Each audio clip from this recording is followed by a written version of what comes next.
So what I mean by that is that in the Buddhist psychology, for example, there's the idea that we have 6 sense doors. So 5 sense doors are the ones you learn in kindergarten. So seeing, smelling, tasting, touching, hearing. The 6th sense door is actually the mind. So the mind is just considered a sense door. And just as with your eyes you see sights and the ears you hear sounds, the mind receives impressions of thoughts, of memories, of plans, of images, things like that. So our life is composed of these different experiences happening in rapid succession.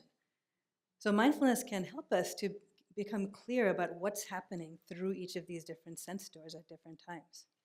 The particular ones that it's helpful to pay attention to is when is something being experienced through the mind sense door, and when is it being experienced through the body or through sound. So here's where we get into trouble when we're not clear about that. So for example, we have some experience in the body, and it's a small twinge of some kind.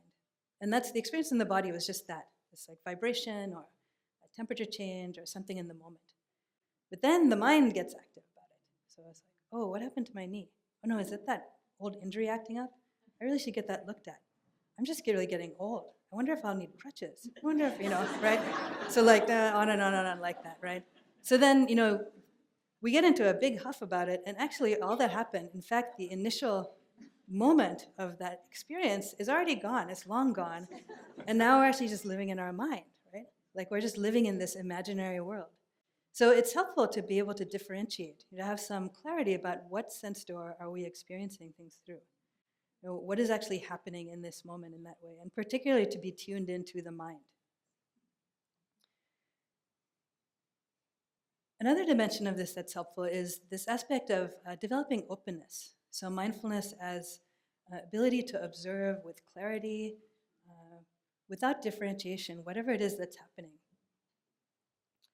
So I'll give you an example of how we might usually go through our world. So let's say that, as I mentioned, this 6 sense door experience. So this is like the entirety of our life, that we have sights, sounds, thoughts, physical experiences, everything. So for most people, there's some things that you like and that are okay, and that maybe kind of jive with your idea of who you are. And then there's some things that we don't like so much, that are difficult, that we want to push away, that are uncomfortable. So for those times, we actually want to turn away. It's difficult for us to be present with that. So we put on the blinders. We pretend it's not happening, something like that. So then what our life looks like, rather than this, is physical pain comes up, and we don't want to see that. So we have to fold that over, to push it away. Maybe we don't like feeling jealousy. So jealousy comes up, we have to push that away. We don't like anger. We push that away. I'm not an angry person. I'm a nice person. I'm spiritual, right? I signed up for this joy course. Come on, right? Then maybe like memories. We don't want memories of childhood. It's difficult, so we push that away. Maybe we're uncomfortable with sexual feelings. We push that away. So you can see where this is going, right? So then here's where you get to live. You get to live in this little tiny crunched up area, bouncing around there, and you spend a lot of time putting on the blinders. You're like, no, not me. Don't want to see that, don't want to see that. So as we start to practice mindfulness, this sense of openness, a sense of spaciousness, just being able to meet experience as it is, the good, the bad, the ugly, as best we can.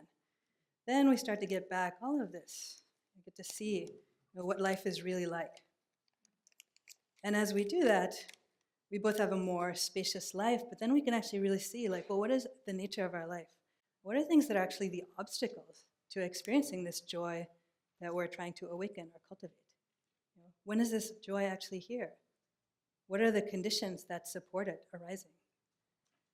So it's very supportive in that way as we can do that.